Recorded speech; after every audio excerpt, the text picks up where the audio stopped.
so that you don't have to go and talk to everybody to know where they are on your network. Occasionally I get email from LinkedIn. I should think about figuring out what LinkedIn is sometime, but I don't know. It might be good for you guys if I have one, but it's probably not, doesn't matter that much. I mean, if you can program good and present okay, you'll get a job, and otherwise you won't, LinkedIn or not.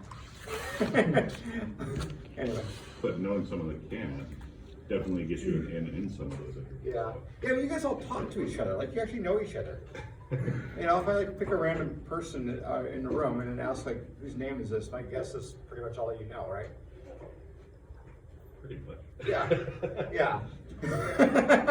So you're already like linked in a more significant way than another social network.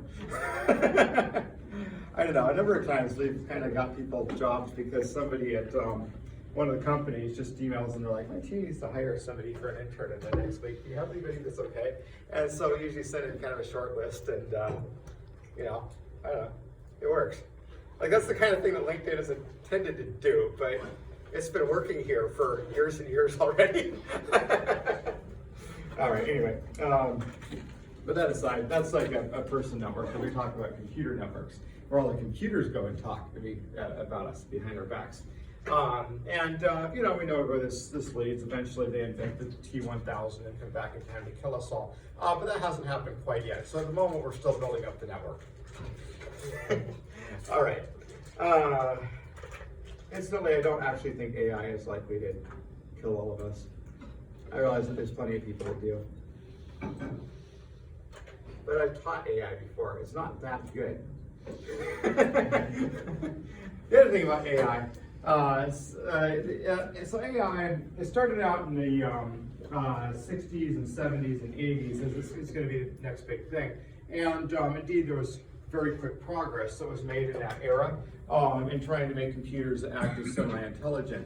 But that said, back in that era, it was assumed that this progress would just kind of keep on and continue, and eventually computers would be like hell, you know, from 2001. That was kind of the vision of what AI would get to. But that didn't quite happen. One opinion back in the early days was that any computer program that could beat a human at chess would be generally intelligent. Like you would have made Lieutenant Commander Data by the time you solved that challenge. But that's not exactly what happened. Eventually, Garry Kasparov was defeated by a computer program working in a very computer program-like way. Basically, it's following a min-max tree approach where you take your side and you're like, well, if I made this move, what would my opponent do? And then you kind of switch sides of the table on chess and, you know, play that side. And well, if I did that, you know, what would I do if I was on the other side?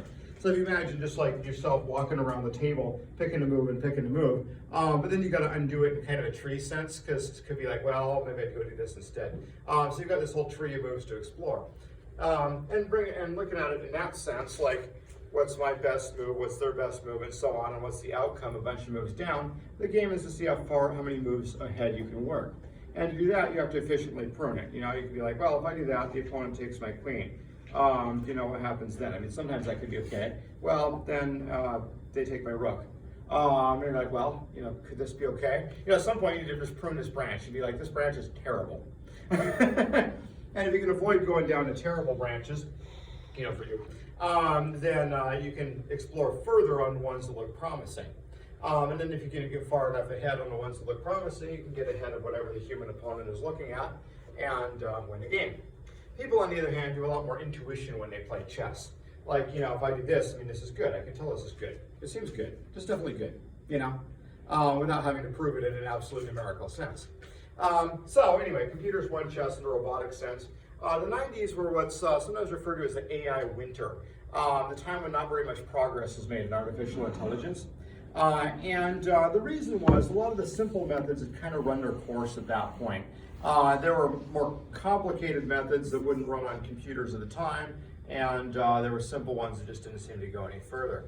So then we had a bit of an AI resurgence, actually, in the past 10 or 15 years. And a lot of the reason has to do with computer hardware and increased computer power. All of a sudden, a thing like a neural network can become a practical tool for automatic driving. When the neural networks came about, that wasn't really possible. So, increased computer performance led to another resurgence of AI. But then the question is, will AI continue to have the resurgence until we invent the T1000? I should probably say T800 because the T1000 is liquid metal and stuff, and that's far off. Anyway, will we head into a second AI winter? And I've seen opinions both directions, actually. Singularity University assumes that eventually AI will increase to the point it's more intelligent than humans and wipe us all out. That could happen. But the other viewpoint that's starting to gain more and more traction is that we'll hit another AI winter. Methods we have like artificial neural networks and support vector machines and whatnot will continue to be useful and solve problems, but there won't be a significant advancement beyond them towards general purpose intelligence for quite some time. Anyway, there's no way to be quite certain. Nothing is certain for the past, right? If I was going to vote, I'd probably say that the AI winter is more likely. That said, I could very well be surprised here. One never quite knows. All right. Either way, AI is a growing field. If you want to move into AI, the area in AI that's going to grow big and result in millions of dollars is application of AI to new areas. Since it's only been maybe 10 or 15 years since computers advanced to the point that neural networks and such became practical, there's an awful lot of problems these just haven't been applied to yet. So if you look at it and you're like, oh, I've got the perfect application. We're going to sell a new type of street sweeper. And not only is it going to sweep the street, it's going to have a little arm that reaches out and plucks those goat head thorn plants as it goes along. It's going to save so many tires and like people's shoes and stuff. It's going to be great. It's just going to be a simple little add-on. Everybody will be buying it. Yeah, maybe.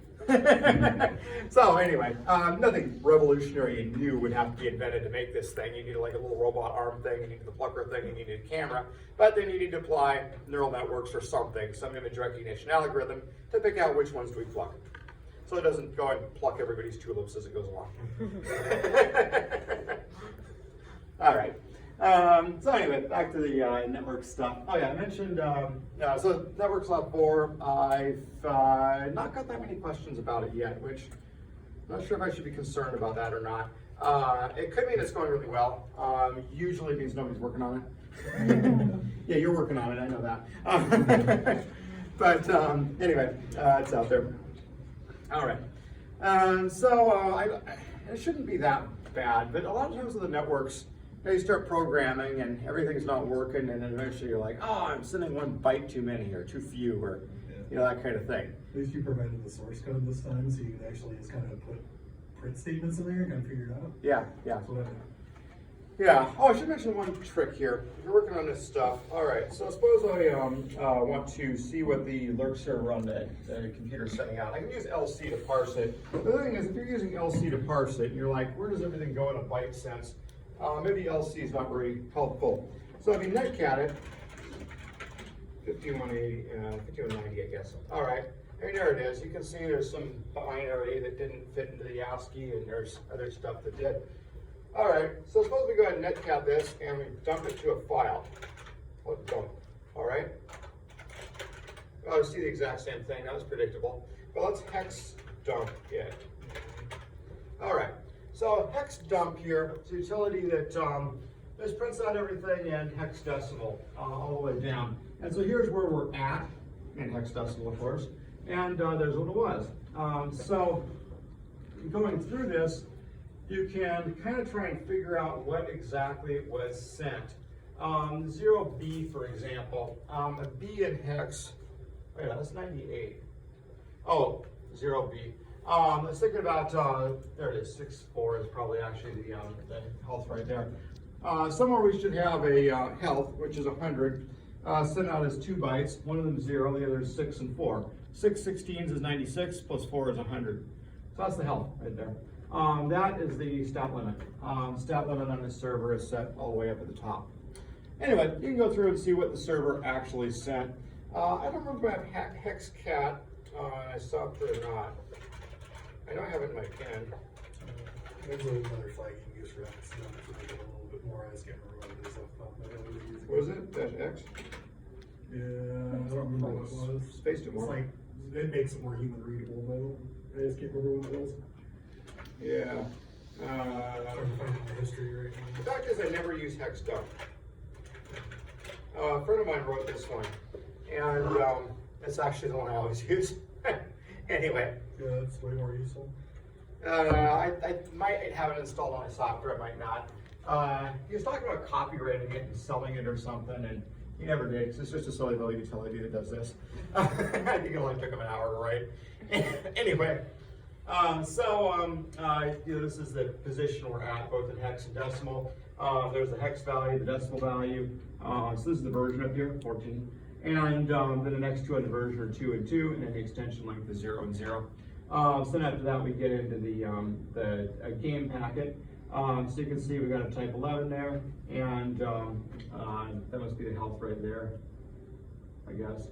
Anyway, oh, he's got it signed, -1, but you can see it's hex FF, so that'll be the stat limit there. And then, I forget which, oh, this is the number of characters. That's the description length. All right. A 1, so 256 plus a 49 in hex, or a 73. And so 256 plus 73 gives you the description length right there. Okay. All right, anyway, so I'll trick for you. It can work on either. The other thing you can use, I haven't really shown you this one yet, but Wireshark is a utility that will show you what's getting sent across the network, like which packets. And so if you decide to look at, it's fairly easy to set up and run Wireshark, but Wireshark is a very complicated program. It's easy to start up Wireshark and capture a few packets. It's difficult to learn to use Wireshark really well. But anyway, if you feel like it, you can open up Wireshark and play with it. I'm sure there's a Wireshark tutorial online if you put that phrase into Google. And what it does, though, is it'll capture packets, like a layer 3 construction. It'll capture packets and show them to you. And so if you look at the packets that are actually going back and forth between a client that you're writing and a server that you're working with, you can see what they're actually exchanging back and forth. And sometimes that can be illuminating. So that's it, yeah. You can also put them into hex dump mode and do the same thing. Okay? Yeah, percent, exclamation, XXD. All right, let's try it. And, oh, you gotta do it, Vim. All right, so what is it? XXD? Percent. Exclamation point, XXD. Hey, quite correct. Yeah, it's not too bad. All right, do you edit it like this? Does it actually edit the hex? And You can. I did modify a program once. I All right. don't remember how well it's saved. That's version It's been a while since I've touched it. version 7.9. Yeah, it's about what I actually found the flag. It's hex dump dash capital C. How is it? Okay. But it makes it look almost exactly like that then output. So, yeah. You know what? It totally didn't leave it even a little bit the same when I saved it in Vim. Interesting. Oh well, guess you can't do that. I think it turned the file into text in Vim, but then when I saved it, it saved the text that we were looking at. And so it made it way longer. All right, well anyway, there's some tricks for debugging. Hopefully you'll need that at some point, although I suppose it's possible you won't.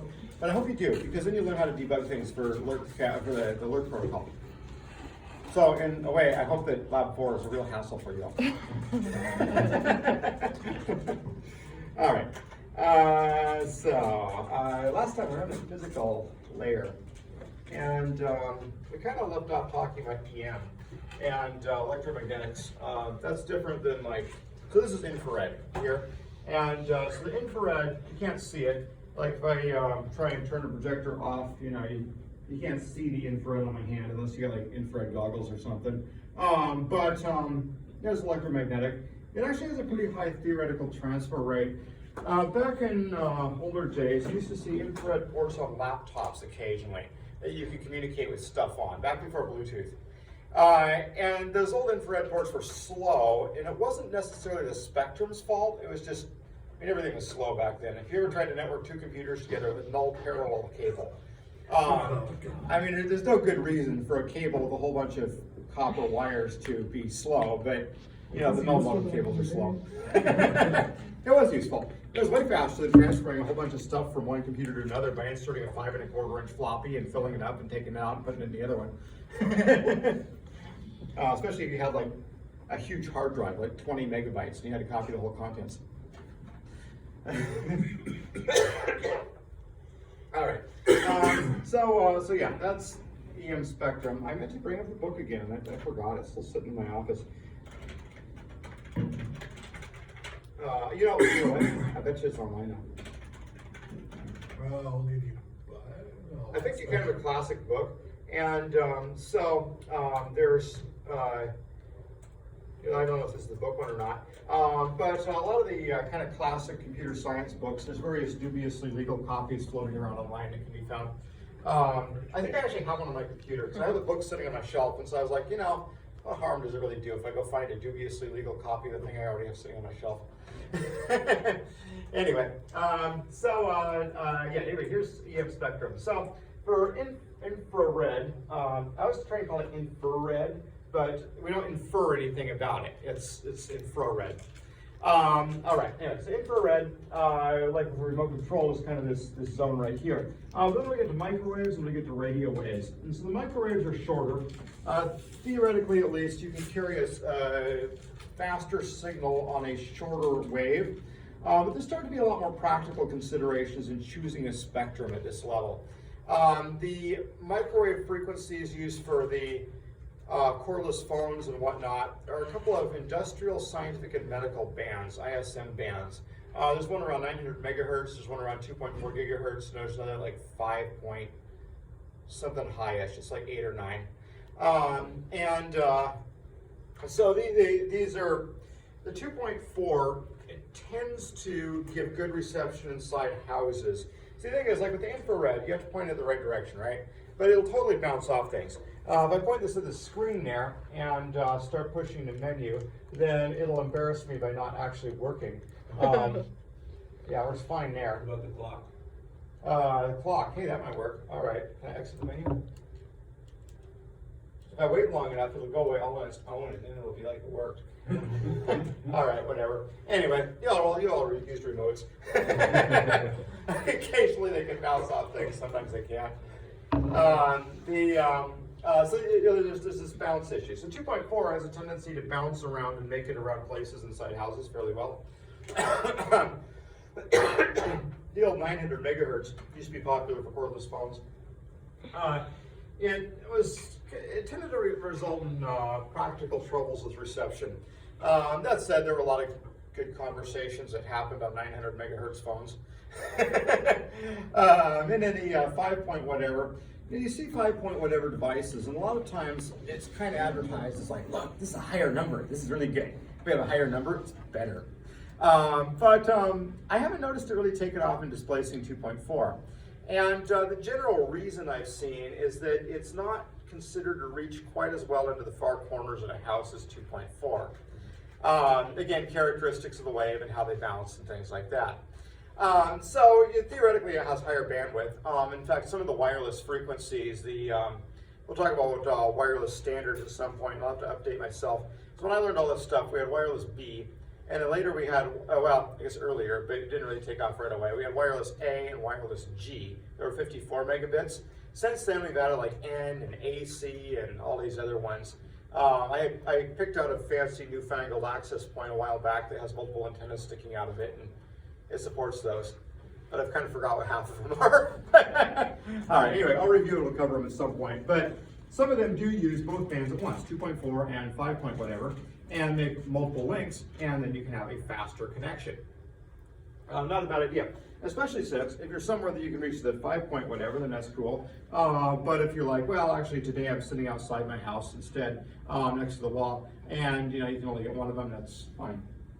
All right, so then we get to radio waves. So the microwaves tend to be limited in range a bit. But the other problem with the microwaves is with the ISM bands, you're not supposed to put a gigawatt transmitter on your roof and start beaming them out all over the entire valley. So there's an awful lot of considerations besides just like, yeah, this one doesn't seem to make it everywhere in my house. There's also a lot of, this is legal or not legal or whatever. So then you get to pirate radio. If you're like, oh, well, I really wanted to. I just park a ship just outside U.S. waters, and you can do whatever you like.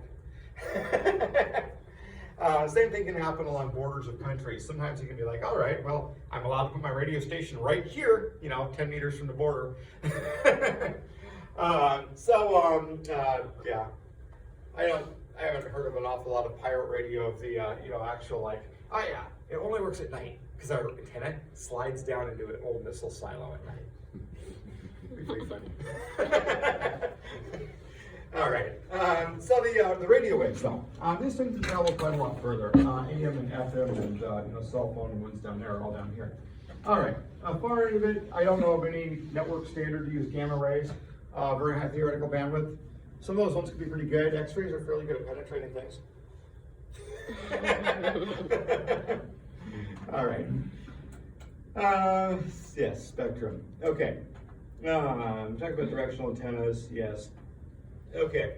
Talk about that one. Yeah. Okay. Lower frequencies are less prone to problems. Yes. 4 gigahertz and above can be affected by rain.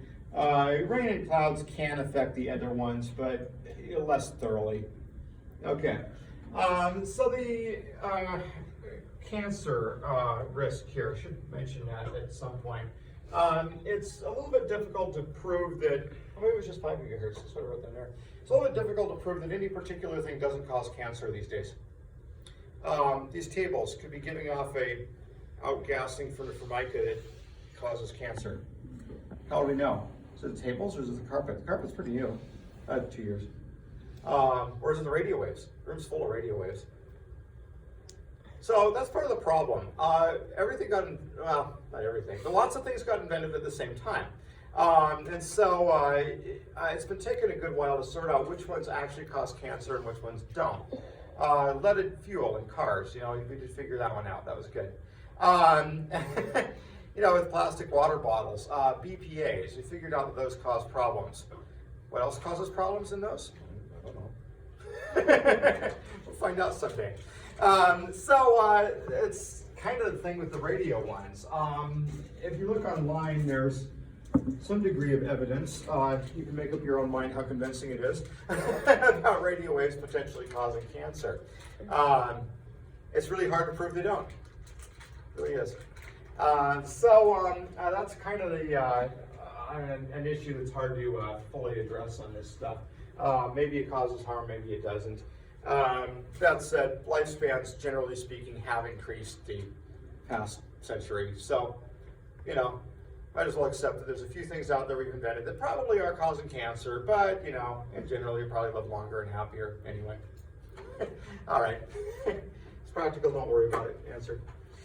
All right, frequency options. When there's frequency available for something, like when the analog TV was being shut down, a lot of times the bandwidth can be very valuable. If Sprint, for example, acquires a great big block, it gives them a pretty serious advantage against their competitors.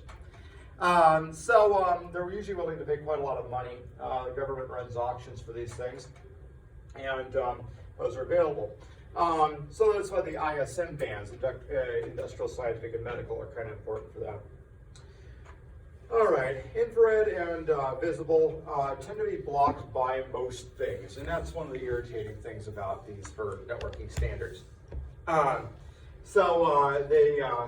book had an example of a couple of hotels with a laser link between them, and one of the issues of lasers in particular is that invisible light is thrown off by water interaction with it, raindrops, stuff like that. If you take light and shine it into water, you'll see it kind of, funny. Like this thing's clear, right? All right, clear. So if I have the light here and I bring this over, well, it's all different then. And clear or not, it doesn't actually pass the light through quite the way it should. Actually, I have a laser on this thing, I think. It's kind of weird these days. You don't even know when you might have a laser in your hand. And welcome to the future, guys. All right. Missing it, hitting it. It's not even hitting the board. It's totally scattering. But if I go above the fluid, then it hits the label in the back. All right, there we're going through the plastic container. You can see the distortion in the laser, but it's not that bad. If we go through the actual liquid, it's over there. Like, all right, so it's there, unless it goes through the liquid, and it's over there.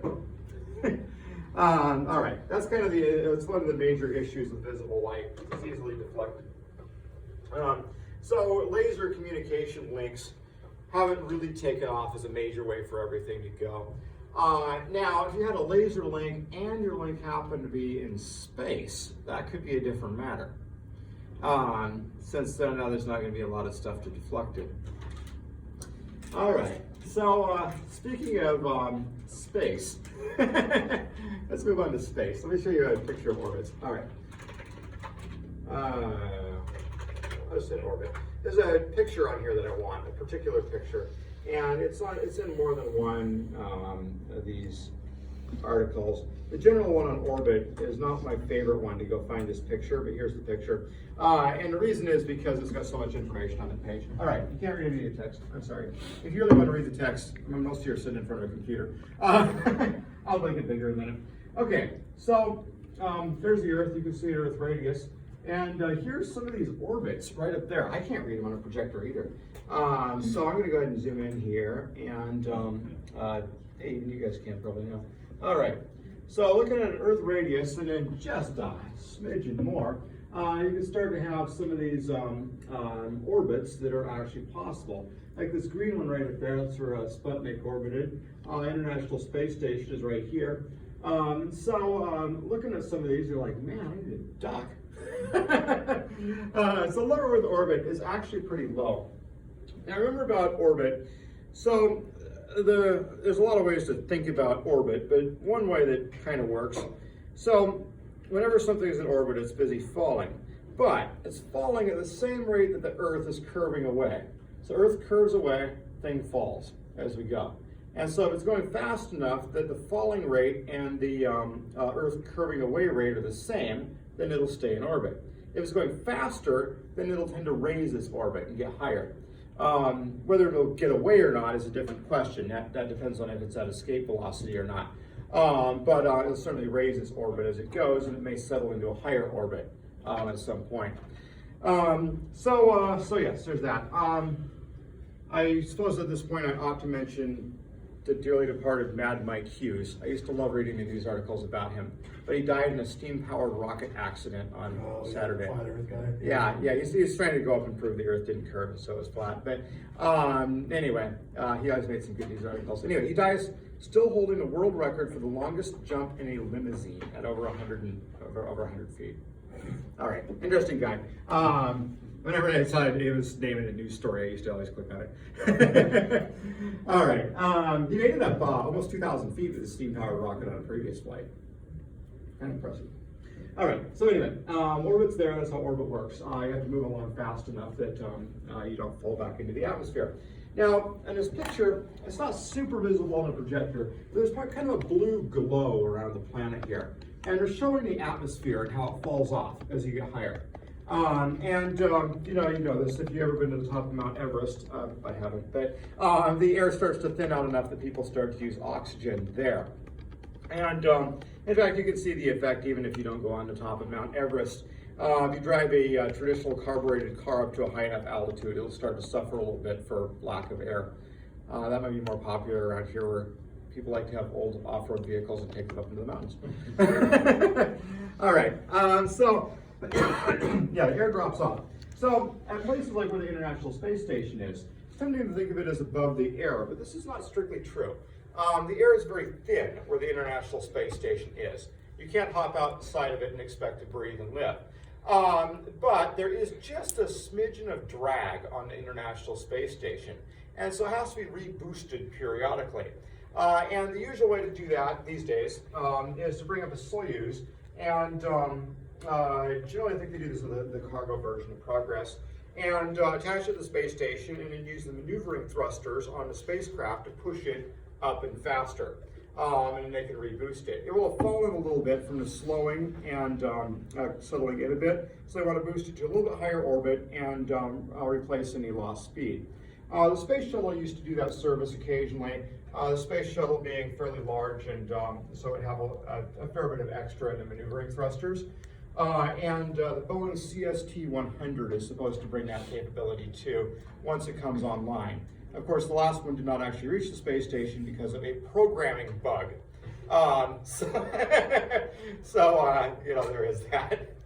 The SpaceX Dragon that's scheduled to deliver astronauts potentially as early as May is actually not supposed to be reboosting the station. I'm not sure exactly why, but they'd probably do it if NASA could send them enough money. All right, so reboosting, yes. Okay, so for a satellite in low Earth orbit, it actually does have to maintain position using some kind of thrusters. Generally speaking, communication satellites can maneuver. All right, now the problem with a low Earth orbit satellite is if you got your satellite right here and you're trying to talk to somebody over here, it's not going to work. And you're like the world's tallest antenna, but still not tall enough, you see? And especially if the person is standing next to a building or something, because if the signal's coming pretty flat along the ground, that's not going to work. All right, so if we pop back to here, GPS satellites are out here, and then over here we have geosynchronous orbit. And so, you know, we're looking at an Earth radius, but I mean, this is quite a few Earth diameters out to here.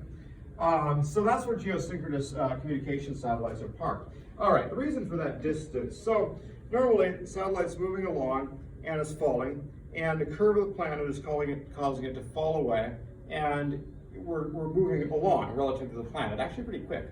If you go out at night, sometimes you can see satellites and space stations and things. I just find this quite novel because when I grew up, I didn't have any glasses or contacts, which I'm wearing right now, and so I couldn't see anything in space, actually, until I was about 15.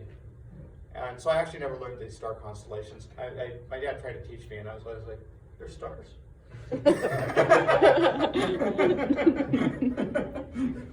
Anyway, so at this distance and the speed that they travel at, the distance that they're moving and the distance the planet rotates actually keeps them over the same spot the whole time. So staying over the same spot means you can be like, all right, I'm going to have the new Lewiston television service. We're going to just broadcast topics of interest to people in Lewiston, Idaho. And then you can have the satellite parked basically above this spot. Now, of course, the Earth is a sphere, and so if you think about that for a minute, you'll realize there are a few little issues there. Like if you try to park one over the pole, you're going to find that you don't really have a good direction to go from your orbit. And if you stop, it will fall back down.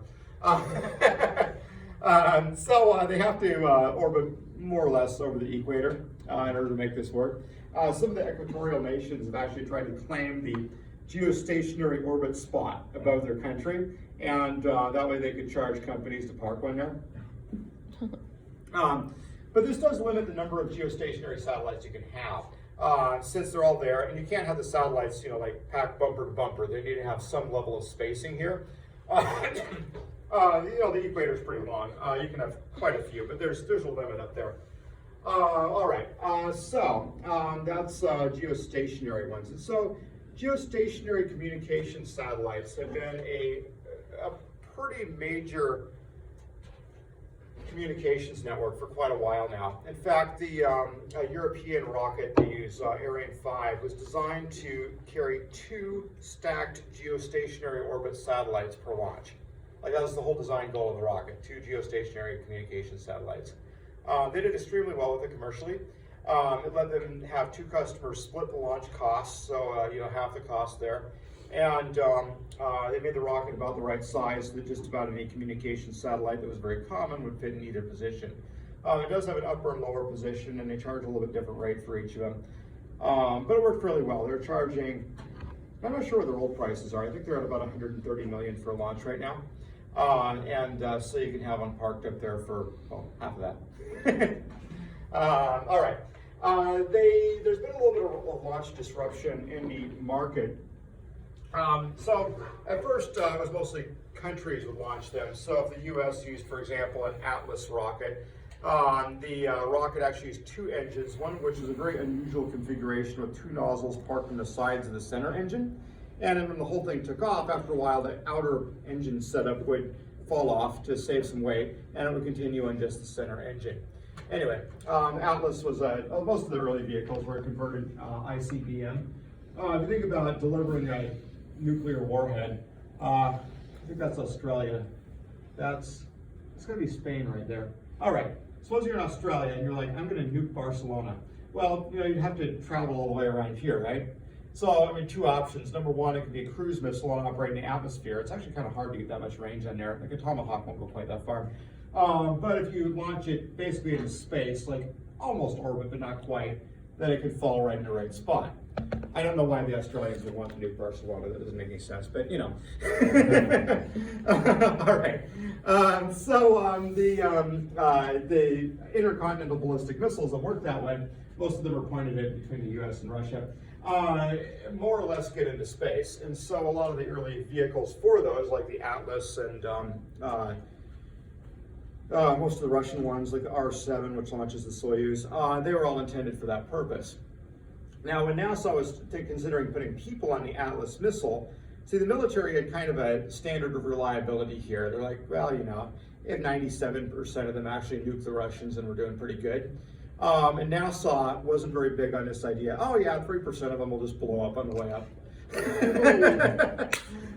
So they actually did some major reworking of the Atlas before using it to launch astronauts.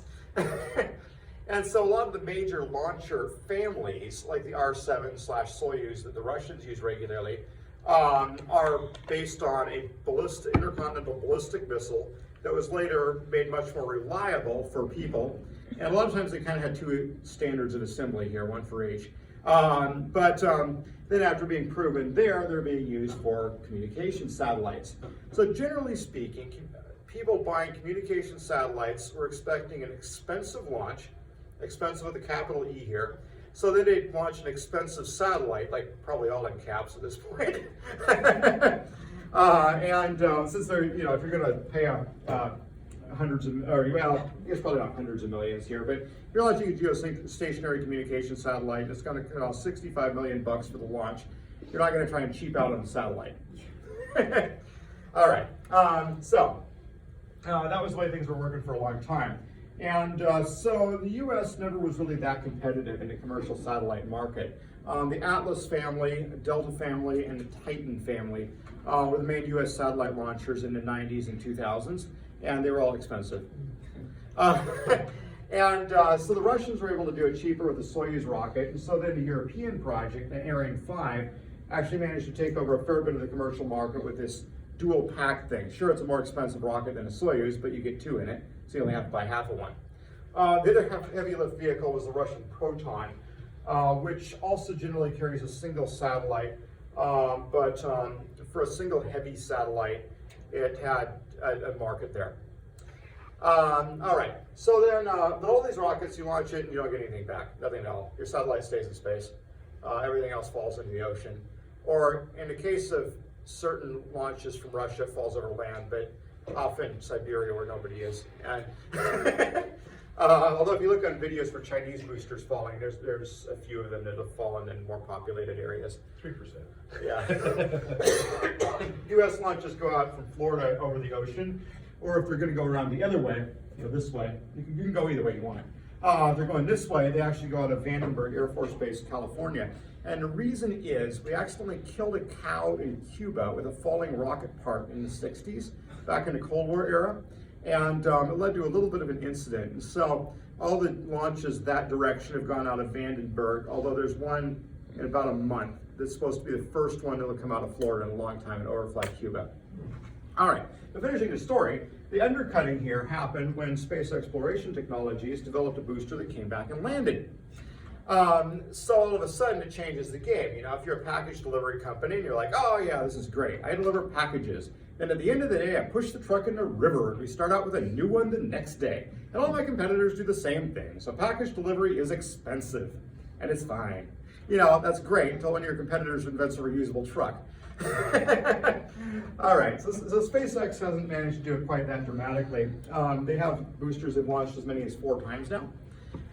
They lost one the other day. It's supposed to land on the barge and allows it to land beside the barge. But they actually put a barge off in the ocean, and so it takes off, then the booster separates and lands on the barge. The second stage is still lost. It has 1 engine in it, and there's 9 on the bottom stage, so they get back 9 out of 10. 9/10 reduction in engine cost is significant, you know, it'll change the game more if they can get the whole thing back eventually. They have got a plan for that. Not with the existing infrastructure. Anyway, so it kind of changed the market there and undercut all the other providers. Arianespace has responded with the Ariane 6, which is a smaller rocket. It's going to be less expensive, but they think in general they can do pretty much the same things with it and save a bit. It's not reusable, so it won't actually come down in price quite as much. The Russian Proton rocket has not had commercial launches in a few years. Part of the reason is they're having problems with the Proton. All right, I'll show you one of them. That's it. All right. You can see from the end of the video that's showing here on the preview, it didn't go very well. This rocket actually uses a hypergolic propellant, which ignites on contact. Two different pieces, one oxidizer, one reducer, ignites immediately, so you don't even need an igniter. It's used for maneuvering engines in orbit fairly often, because for an engine in orbit, you don't want to be like, oh, how do I light this thing in space? Which can be a hassle. Most of the other rockets use something like RP1, which is refined kerosene, and oxidizer. I do have the sound already. Oh my god. Very surprising that it didn't just like accelerate right at that. That's picking up speed. I think they have a kill switch there.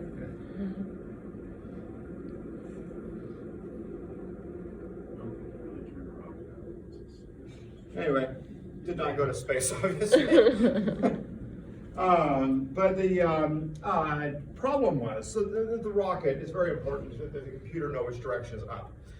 These things are not necessarily, they're generally aerodynamically stable, but that's not the main way that they guide themselves. The motors are gimbal. So they're computer controlled. And a computer will have a gyroscope input. And since it's so critical, rockets like that Proton, there actually have 3 of them. That way, if one of them goes haywire, the computer can take majority vote and still keep the rocket oriented correctly. In that case, when it assembled it, the assembler had put in all 3 of them upside down. Anyway, the Proton family had about 4 failures in a row, all just embarrassing little snafus like this one. A lot of the insurers were starting to charge very high rates for expensive communication satellites running on Proton rockets, and that killed off a lot of the market. The Russian government is still using it to launch GPS satellites and stuff like that, although they did use a Soyuz last month. The increased insurance removed any last competitiveness. It'll be back maybe in some years. The other problem with that one is there's been a lot of complaints about the exhaust that it leaves with the hypergolic propellants. A rocket using, say, RP1 and liquid oxygen, RP1/kerosene, very similar to diesel, and it actually burns it very cleanly with the liquid oxygen. And so the exhaust is, I mean, it's comparable to a whole bunch of semis sitting around, but it's not special. It's just more of the usual stuff. If you have one with hydrogen and oxygen, the exhaust is water. But hydrogen and oxygen, although it's very efficient, it's kind of large. So for example, on the US Atlas and Delta families, if you want to say an Atlas Centaur, the lower stage uses RP1, with kerosene with liquid oxygen. Uses a Russian engine actually, an RD-180. And then the second stage uses a US engine, a Rocketdyne RS-10, if I remember right, with liquid hydrogen. So the second stage carries the lighter but bulkier fuel. SpaceX doesn't do that. They like to have commonality, same engine on top and bottom. The only difference on the top engine is it's optimized for vacuum, which gives it a bigger bell on the back. All right, so all that said, part of the reason I wanted to talk through the rockets and the rocket economics is to explain that this kind of low Earth zone where you have low latency, since you have significant latency if you're talking to a satellite out here geostationary, so close in with low latency would be tempting for the low latency. And that'd be great. But until recently, it hasn't really been that feasible to go ahead and park enough satellites that close to get a reasonable amount of coverage. SpaceX, the people who put together the reusable booster, found that the one problem they had is they quickly eliminated most of the commercial payloads. They had more launches in 2018 and 2019. They pretty well caught up with their backlog. There's more commercial launches on their schedule, but Yeah, they're waiting for satellites. So, while waiting for satellites, they decided to make their own super cheap satellites and launch 60 of them at a time with the reusable rockets. And so they're planning a constellation of about 5,000 satellites in low Earth orbit. I've been kind of watching it. It could be kind of a game changer for rural internet access. They do have a competitor. OneWeb is putting together a low altitude constellation. They're launching 30 some on a Soyuz, which is a more expensive launch and has half as many satellites. So they're going to spend more building a smaller constellation. They're only planning about 700. So we'll see how it goes for them. Not quite sure. But multiple competitors are a good thing, you know, and AMD and NVIDIA are actually struggling with each other. We see more progress. So I'm hoping it works out. Amazon has aspirations to do one too. These days it's common for billionaires to have fun with rockets. And so Ellen, I don't know how to say it, Musk, is running SpaceX. Jeff Bezos, I don't know how to say that either. The guy behind Amazon. Anyway, he's putting together Blue Origin to make reusable rockets, and they're looking at making a constellation too. I was betting on who was going to be the major competitor to Starlink, SpaceX's constellation. I'd actually kind of bet on Amazon. They've got all the money to make anything happen here. They've got a billionaire with a rocket hobby who's closer. Been working on it for 20 years now. And yeah, Mad Mike should have just bought a launch from them. Although they're expensive. He only spent about $18,000 on this steamer-powered rocket, apparently. All right. So don't skip out of safety. Yeah. All right. There you go. Okay. So that's low Earth orbit and the low Earth orbit picture. So this whole latency thing that I've been saying here, by 250 to 300 milliseconds, is probably on its way out. I'm hoping when I'm teaching this class in 5 years, I'm just like, they used to have high latency, but now the satellites are in low Earth orbit and they don't anymore. I just kind of like it when the progress of technology changes what I teach. It actually happens kind of regularly. All right. So yes, geostationary latency, yes. Voyager 2. So Voyager 1 and Voyager 2 are about the furthest away anything is at the moment. We haven't seen it yet, but of course eventually they'll reach the aliens, and there'll be a spacecraft that comes back, but they will have lost a few letters by then of Voyager that's way in. Anyway, so we're up to about a 34-hour ping time. And I actually fixed issue. I don't remember if it was Voyager 1 or 2. They had a power failure on it. And they managed to debug it and fix it remotely with this 34-hour round trip for any communication. So kind of impressive. All right. I didn't put down a ping time for Mars, but it also has an impressive one. Like, they can't drive the rovers around in real time like a video game. It's more like send it the commands, and then later they'll find out what happened. Yeah, we sent all the commands. It got stuck in a hole. Okay, yeah, the low Earth orbit. So this is my older notes on this. Iridium network is the older one that there was. There's a network that was put together in the 2000s for satellite phones, and the satellite phones turned out to be not that popular. Part of the problem is they were large and cumbersome compared to the cell phones. They were expensive, and so they just weren't a winner over the cell phone networks. So the satellites, the whole satellite network, was eventually sold for $25 million. It costs, I mean, that's less than a single launch. So some company got lucky and picked up the whole network for next to nothing and relaunched it, and they've been using it mostly for remote locations.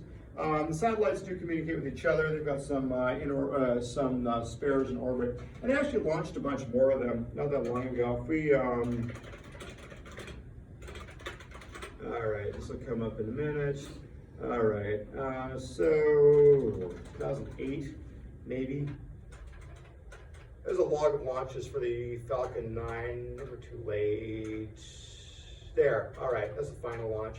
All right. So anyway, as recently as last January, I actually talked about this one in class last time, so I remember it was here. They were buying launches and launching new satellites. Notice that since they're in low Earth orbit, they can actually get 10 onto a launch, which is 21,200 pounds. I mean, that's heavy. But if they're sending it all the way out to geostationary transfer orbit or something like that, like here's launch to geostationary, and you can see that the launch is much lighter. The rocket just can't get that much out to this much out all the way to geostationary. All right, so they're launching 10 at a time, and they actually had a number of ones there. There's another Iridium launch, 10 more satellites. So they're building up the constellation here. You can see at this point, back then, most of these launches are geostationary satellites. There's the occasional one that's shared. A condo sat is where you put two of them together, like two different company satellites. And as long as they can handle that in an interference sense, then they can be co-located in one spot, which can be kind of handy. All right, so a lot of these are like Telstar 19B. You can see this is about the limit out of geostationary transfer. Oh, that's one more thing I got to talk about. All right. Satellites and lifespan. So I mentioned the station being reboosted, and I was building up to talking about this thing, and I forgot all about talking about it. All right, so satellites have maneuvering thrusters, right? So one of the main limitations, really the hard limit on a satellite's life, is when it runs out of fuel to maintain its correct location. And so all the way out of geostationary, they don't need a lot of correction very often out there. And so they can live for a long time without too much fuel. Close in, they need more. SpaceX is expecting about a 3 or 4 year lifespan for the satellites they're setting up there. Typically speaking, satellites will use something more efficient, ion engine or something like that. Efficiency in rocket engines is measured in seconds. It's like for a pound of fuel, you can produce a pound of thrust for some number of seconds.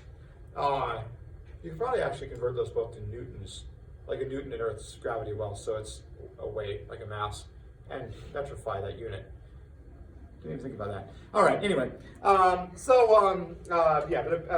so the pound of seconds, if you have like a composite propellant, like a space shuttle side booster, maybe 200 and some.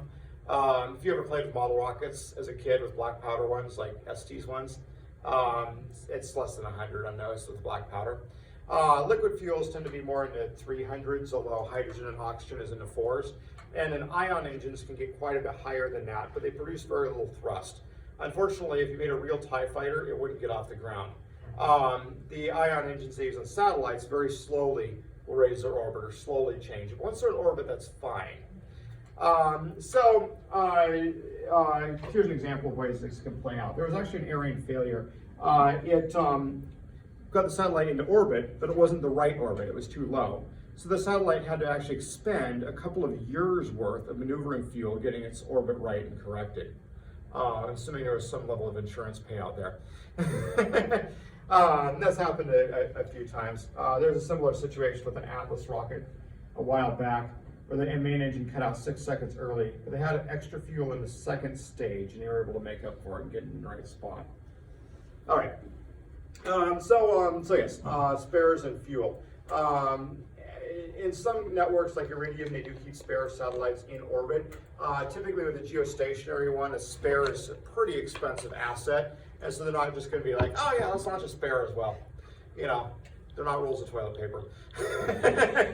All right.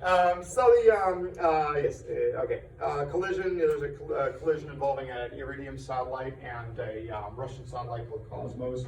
One problem with these orbits is when orbit's really popular, you know, geostationary is at a particular level, you can end up with a lot of satellites up there, and if they start failing, then you can have a bunch of failed satellites up there, space junk problems, which is actually an appealing characteristic of low Earth orbit. If you're sending one to low Earth orbit, you're like, okay, even with the ion thrusters, the satellite's only going to maintain its orbit for 4 years. Well, if it were to fail, it's going to fall out of orbit at some point, probably actually sooner. So the orbit actually stays cleaned up to some extent, unlike geostationary, where it can stay for a long time. There's a missile test. I think it was China, blew up a satellite in orbit in order to show off anti-satellite capabilities, which the international community was not very happy about because it made space junk. Now, the US blew up a satellite for fun too, with an extended range standard missile launch from a destroyer. The satellite was going to come in and deorbit, and for some reason, it really, really needed to be blown up on the way in. All right. Everybody's got to have some fun sometime, right? Okay. All right. Okay. In orbit versus underground links. So the Iridium network actually has satellite-to-satellite communication, but Globalstar, which I don't know how much they're being used anymore, they always use ground links, and so you can go either way. You can say, okay, we'll just go ahead and send a message from satellite to satellite to satellite. One advantage of this is you don't necessarily need to have ground stations everywhere. Ground stations can be a little bit of a headache, especially if the cable has to run into the sea or something like that. So that's good, but it ends up putting more hardware onto the satellite and making the satellite somewhat more complicated. And then if you have a satellite failure so that two of them can't communicate anymore, unless you've got a network and have a network redundancy around that point, you could have an actual problem from that. I think Iridium actually has enough of a network that it wouldn't cause an actual problem. Plus, of course, they've got in-orbit spares. You might as well. One advantage for the satellite company on this too is Iridium doesn't necessarily have to negotiate with Verizon or whoever owns the ground link network in order to send stuff across the network. They can do it all themselves and avoid paying anybody else. Kind of handy. Starlink is supposed to eventually have satellite-to-satellite links, but apparently they're taking a while to work out, and so it's at least initially being launched without me. I think they're up to 300 or 360 satellites. I've kind of lost track. All right. Indonesia. So places like Indonesia, this can be very important. They have 13,677 islands. So if your country consists of 13,677 islands, parking a satellite over top in geostationary orbit might be a pretty economical solution. All right. Yeah, broadcast. So one of the early applications of satellite was satellite television. And so you'd see satellite dishes that would receive what the satellite was sending. This is different than a bidirectional one where you get to send data across the network like a computer network. A broadcast system like that requires less bandwidth because if the satellite's just like, all right, we'll just go ahead and beam down all the channels and then everybody else can sort it out, that saves them an awful lot of bandwidth. Okay, so broadcast can be used in these networks. All right, I mentioned undersea cables. They're not in this slide, but they should have been. All right, there's an undersea cable map out there, and I think this is the one I'm after. It's not the only undersea cable map that's ever existed, but it'll work pretty good for this purpose. All right, so besides using a satellite to get from one side of the world to the other, you could just run a wire. So there's a variety of undersea cables. So the undersea cables more or less work. They usually have some depth they float at. They don't string them along the absolute bottom of the ocean. That would be very, very deep. And typically they use some sort of fiber optic cable. They use as high a powered source as they can to try to avoid repeaters, because repeaters underwater are not necessarily a winning proposition. All right, so you can see in this map there's quite a few. Now, the other funny thing about the undersea cables is you can see in some places they're actually skirting continents with undersea cables. Not always. You can see like in the Gulf of Mexico here, you don't see any in there at all. There's some crossing this gap right here, but we're not skirting the shorelines. A lot of times you see skirting the shorelines more often if you're in some area of the world that has more political instability. If there's political instability or any kind of civil war or something like that, your lines can take a hit pretty quickly. And so sometimes there's attempts to keep them in the water because of that. Other times it can have to do with negotiations and permits and stuff like that. Just looking for a good example. I'm not sure I see one, but if you put the cable in international waters, say you got a country you want to avoid for some reason. You're like, all right, they're not going to give us permission to work inside their country. You could actually go around them in the water. So that's another argument for an undersea cable. Either way, these things are quite common. You can see quite a lot of these. And some of them actually do thread down the Mediterranean right here, for example. Really possible. All right, let me find you a picture of undersea cable. All right, there's a diagram for you first. Start with that. All right, here's a diagram. You can see it's got extensive strengthening and shielding around the fibers in the center. This is going to be rolled off the back of a ship and float in the water, so it has to be somewhat strong and reinforced. Can't make it totally thin. And yes, anyway, they run underwater. All right, I'm not sure if that's an actual picture, but that is. All right, they'll come up in a minute. So they're somewhat large, actually. You can see this guy working on an undersea cable right there. Yes, at some point they have to come out of the water. And so usually when they come out of the water, there's additional protection built around them. The reason is the beach is actually one of the more hostile environments in a marine sense. You have all these waves crashing on it, and kids running around locking it with shovels, and yeah, they're typically protected in some way as they come up there. All right, submarine cable installation, in case you ever have to do it. There's a diagram. I don't necessarily want to play the video, but it has to be brought off the back. And in this case, they're laying it right on the seabed, right there. Sort of depends what you're going over. If the seabed is reachable, that's a good idea. If the seabed is in a trench that's 26 miles under or something, it may not be. All right, fishing up and fixing them, they've actually done that before, believe it or not. It's a lot of work to retrieve the end of it if it breaks, but it has been done a couple of times. It's possible. All right, finally, shark, and we gotta hit other videos. All right, I think that's the right one. All right, so here's a video of an undersea cable, and in a minute, as you guessed, a shark is going to come and bite it.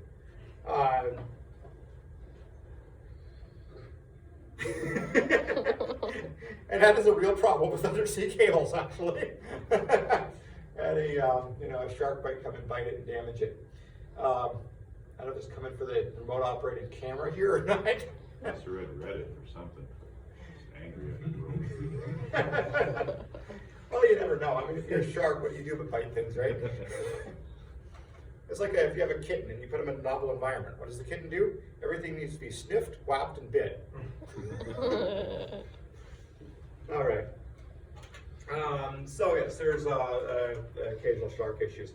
All right. You might have noticed it on there.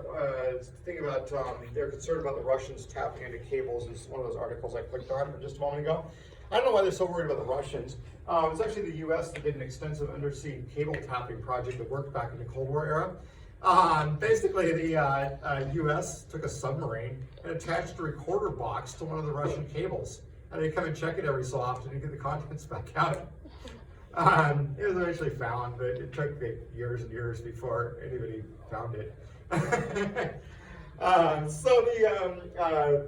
Anyway, tapping the links is possible. Now, when we're talking about wireless, mentioned the solution here is encryption. If you can have something that's well encrypted, you can have equivalent privacy to a wired network. So same deal with the undersea cable. If you're worried somebody's going to be looking at the traffic and the traffic needs to stay secret, then it should be encrypted. Generally speaking, encryption is not going to lower the bandwidth of a long distance link like this, or a short distance one. It increases the processing time on each end. But most encryption, like if you take any of the symmetrical ciphers in common use, like RC4, AES, or whatnot, they encrypt it into the same number of bytes that went in. And so you don't actually increase the number of bytes sent across the network at all for a long message. For a short message, you might, because you have to solve the problem of key exchange. If you're sending an encrypted message to your friend and your friend lives in London, you're probably not going to fly over there and give them the key to open it. So key exchange normally requires an asymmetric cipher, like RSA or something like that, with a public and private key. And so the public-private key and the whole exchanging of keys and figuring out that you're really talking to who you're trying to talk to and validating certificates and stuff does require a little bit extra bandwidth. But that's not strictly related to the communication that happens afterwards. Once you've got the key exchanged and both people have the key, you can run AES without wasting any network bandwidth. And the processing time on each end for something like AES is not that considerable anyway. For AES, I keep saying AES without defining it. It stands for Advanced Encryption Standard. And Advanced Encryption Standard was actually a contest, and there were a bunch of competitors for it. The one that won was called Rheindal. And the Rheindal cipher was picked not because it was most secure. There was actually a big tie for ones that were basically untrackable, but because it was easily implemented in hardware. So you got a little tiny chip that implements RSA and keeps up with the network link. So I mentioned RC4 a couple of times. That was another competitor for the Advanced Encryption Standard. It wasn't picked, but it's still used. If you go to some website with HTTPS and go check which cipher you're using, it may well end up being RC4. All right. Anyway, there's a number of symmetrical ciphers that are quite good. A symmetrical cipher is a much easier problem than an asymmetrical public-private key one. Because with a public-private key, you have to have you encrypt it with one key. You can't decrypt it with the key you just encrypted it with, and that's a bit of a trick. But then the other part of the trick is you can decrypt it with the other key. So once you've encrypted it, you can't actually decrypt it and see what you just sent. I mean, maybe you remember, but you can't undo it. Yeah. The basis for the RSA system is a modulus. You think about the remainder and division like we use it all the time. If you take two numbers, they're both enormous, and you multiply them together, and then you look, excuse me, yeah, I'll show you. You multiply them together, and then you divide by something, and you look at the remainder. You know, you're not going to be able to get back from the remainder to what you started with. But RSA uses a trick that I should show you at some point, so that with the other key, you can get back there. They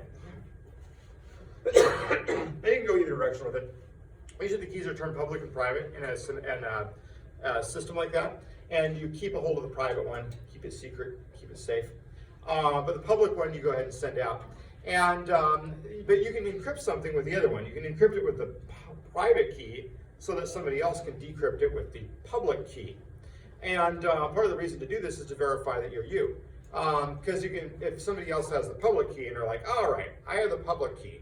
Do you really have the private key? Then you can go ahead and say, all right, tell me something. And so they send you some word. They're like, gopher. You're like, all right, here you go. Here's gopher. You can tell I'm me because I've just sent it out encrypted with my private key. So you can decrypt it with my public key. And only I can make something that you can decrypt with my public key and get it right. And if this key system is well defined, is put together well, the only way to make something up like that where it'll go wrong, make a message that will decrypt with the public key to the right thing would be brute force. And so if you have a sufficient size of message and size of key and whatnot, you can make it infeasible to brute force that. Because you could brute force it. If you're like, all right, they said giraffe. They're going to decrypt whatever I say with the public key, and it better say giraffe at the end. So let's just, guess stuff until we get something that decrypts to giraffe. So that brute force attack has to be infeasible. Which is part of the reason that the party that's checking the identity should make it up. Because otherwise, if you're like, all right, I'm going to say gerbil with my private key. And then they go ahead and say, oh, yes, it's gerbil. Well, now you're looking at a birthday hack. Like, you need to find something that goes in that has something predictable come out. And in fact, you could just put something through it and be like, hey, I remember what I said. I see what came out. So I'm me because I'm going to put this in and this other thing's going to come out. Well, of course.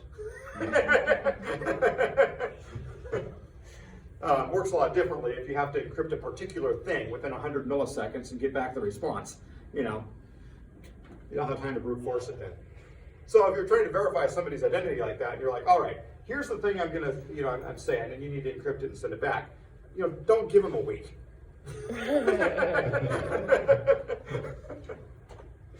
All right. So that's all right. Some brief use of encryption on this stuff.